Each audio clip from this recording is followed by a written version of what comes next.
وہ نوجوان جیسے ہی پانی پیتا ہے تو درویش نے اس سے پوچھا کہ پانی کیسا ہے؟ وہ نوجوان پانی کو تھوکتے ہوئے بولتا ہے کہ پانی بہت کھارا ہے، پینے کے قابل بھی نہیں ہے۔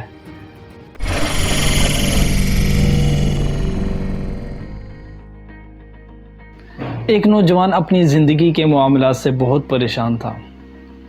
زندگی کی مصیبتوں، پریشانیوں اور غموں نے اسے دو چار کر کے رکھ دیا تھا۔ لیکن ایک دن اس کی ملاقات ایک درویش سے ہوتی ہے۔ اس نوجوان نے اپنی زندگی کا سارا حال اس درویش سے کہہ سنایا۔ اس نے کہا کہ میں اپنی زندگی میں بہت پریشان ہوں، بہت مصیبتیں ہیں۔ اب ایک ہی اللہ ہے جو مجھے ان مصیبتوں سے، غموں سے نجات دلا سکتی ہے، اور وہ ہے موت۔ درویش نے اس کی باتوں کو بہت تحمل سے سنا اور کہا کہ جاؤ نمک لے کر آؤ۔ وہ نوجوان حیران ہو کر درویش کو دیکھتا ہے اور سوچتا ہے کہ میری ان باتوں کا نمک سے کیا تعلق۔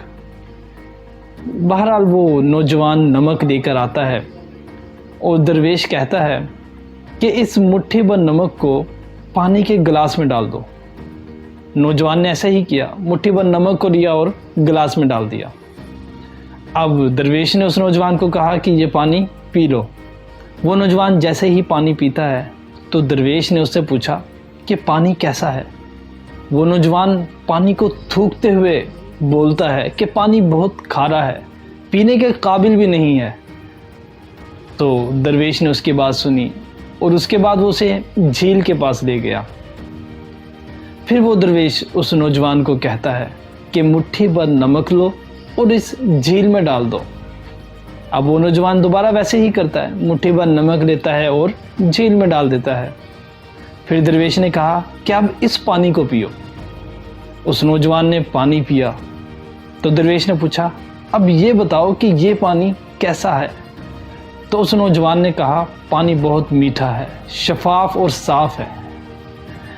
درویش نے پھر اس کو سمجھانے کے لیے ایک بات کہی کہ دیکھو، زندگی کی مصیبتیں، زندگی کے غم، زندگی کی جو تکالیف ہیں اسی نمک کی طرح ہیں۔ ہم نے اس نمک کو پانی کے گلاس میں ڈالا تو وہ کھارا ہو گیا، لیکن وہی مٹھی بھر نمک جب ہم نے جھیل میں ڈالا تو اسے ذرا برابر فرق نہیں پڑا۔ اسی طرح انسان بھی اپنے اپنے ظرف کے مطابق تکلیفوں کا ذائقہ محسوس کرتا ہے۔ یاد رکھو کہ جب تمہیں کوئی دکھ ملے، جب تمہیں کوئی تکلیف پہنچے تو گلاس مت بنے رہو۔ اپنا ظرف گلاس کی طرح چھوٹا مت بنائے رکھو، بلکہ جھیل کی طرح اپنے ظرف کو بڑا کر لو۔ یاد رکھنا کہ کبھی بھی اللہ عز و جل اپنے بندے پر اس کی بوجھ سے زیادہ تکالیف، غم اور پریشانیاں نہیں ڈالتا۔ اب یہ درویش کی عقل مندی تھی۔ اب اس نوجوان کا اس نمک کے ساتھ کوئی تعلق نہیں تھا۔